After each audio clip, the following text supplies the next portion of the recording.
एक समय की बात है, भगवान गौतम बुद्ध अपने शिष्यों के साथ बैठे हुए थे और उन्हें उपदेश दे रहे थे। तब उन्होंने अपने शिष्यों से कहा, क्रोध इंसान का सबसे बड़ा दुश्मन है। क्रोध करने वाला व्यक्ति खुद को हानि पहुंचाता ही है, लेकिन साथ ही साथ वह दूसरों को भी हानि पहुंचाता है। वह प्रतिशोध की आग में जलता रहता है और अपने जीवन को बर्बाद कर लेता है। उनके उपदेश खत्म हो जाने के बाद उनके शिष्यों में से एक शिष्य खड़ा होता है और उससे बोलता है, तू एक ढोंगी है। तेरी बातें मनुष्यों के रहन सहन के विपरीत हैं। तू जो भी कहता है उसे अपने जीवन में अनुसरण नहीं करता और दूसरों को यह सब करने को कहता है। जब उसका यह शिष्य गौतम बुद्ध को उल्टी सीधी बातें कर रहा होता है, तब गौतम बुद्ध ने कोई भी प्रतिक्रिया नहीं दी और वह शांत बैठे थे।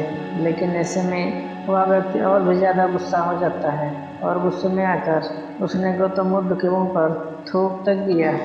इसके बाद भी महात्मा गौतम बुद्ध को गुस्सा नहीं आता है और वह शांत थे। उन्होंने अपने चेहरे से थूक को पोंछा और वह चुपचाप बैठ गए। यह सब देख उस शिष्य को समझ नहीं आया कि वह क्या करेगा। गुस्से में आकर वह उस जगह को छोड़कर चला जाता है। अगले दिन अपने घर पहुंचा। जैसे ही वह अपने घर पहुंचा, तब तक उसका दिमाग शांत हो चुका था। दिमाग शांत होते ही उसे इस बात का एहसास हुआ कि उसने बहुत बड़ी गलती कर दी है, उसे पाप हुआ है। वह खुद को मन ही मन कहने लगता है, यह मैंने क्या कर दिया। मैंने महात्मा बुद्ध का अपमान किया है। ऐसा पाप मैं कैसे कर सकता हूँ।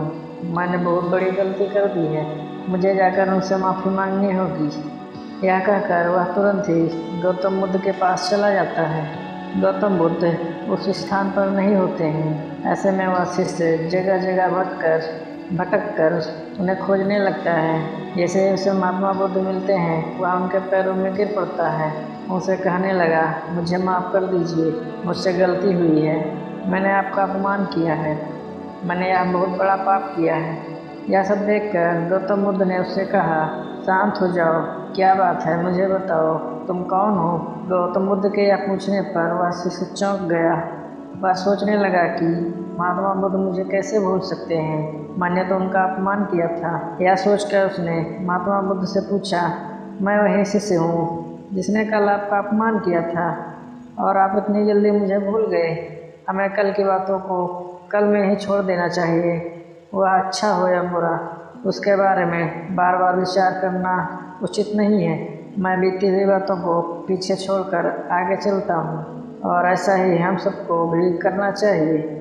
महात्मा बुद्ध की यह बातें सुनकर वह शिष्य और भी ज़्यादा प्रभावित हुआ और उनसे बोला, मैं आज से आपकी हर बातों को माना करूँगा। दोस्तों, इस कहानी से हमें यह सीख मिलती है कि क्रोध इंसान का सबसे बड़ा दुश्मन है। क्रोध करना इंसान के लिए बहुत ही खतरनाक है, जो उसे बर्बाद भी कर सकता है।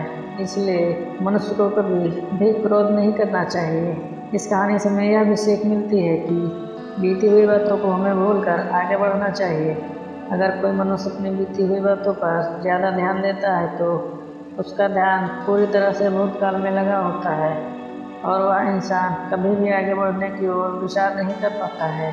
इसलिए हमेशा पुरानी बातों को छोड़कर आगे की सोचनी चाहिए।